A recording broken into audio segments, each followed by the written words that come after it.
So here we have the Ford Fiesta on a 21 plate. I'm going to start off by hopping inside the car and running through some controls first of all. Okay, now that we're inside the car, we're going to start with the dials. Over on the left-hand side, we have the rev counter. We have the speedometer on the right-hand side. In the centre, we have the main trip computer, which includes the total miles for this car. They are 30,355. We have a trip computer displayed in that section, as you can see. You can change that information using buttons on the steering wheel. So you can go to various different menus. You've got your car settings, your telephone, audio, and satellite navigation menus. Driver assist. We have a digital readout for the speedometer. You can customize that piece of information to show various different things and back around to the beginning again. And the buttons I was using to do that are over here on the right hand side. We also have stereo and phone controls over there as well. On the left hand side, we have our cruise control, speed limiter, and volume for your stereo controls. We'll move on to the stereo screen next.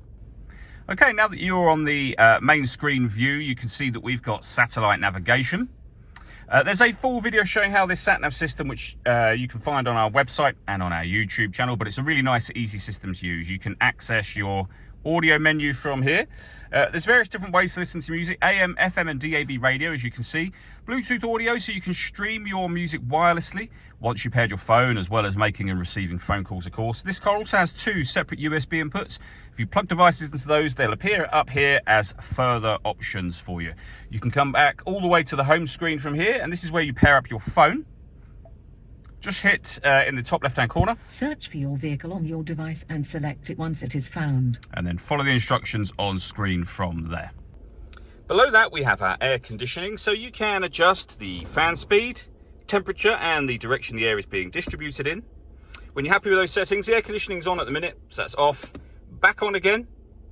We have a heated front screen to go with the heated rear screen just there as well. You can also recirculate the air that's in the car. That's a great way of heating it up or cooling it down quickly in here, depending on the temperature you set over on that right-hand side. We have a 12-volt charging socket, USB input, a 6-speed manual gearbox, and then down the bottom here, firstly, we can turn off the stop and start. This car is designed to cut out when it's stationary in traffic, which in turn will save you fuel. You can turn off your traction control. You can also change the driving setup of the car as well. So you're able to put the car into normal, as you can see, eco and sport up there as well.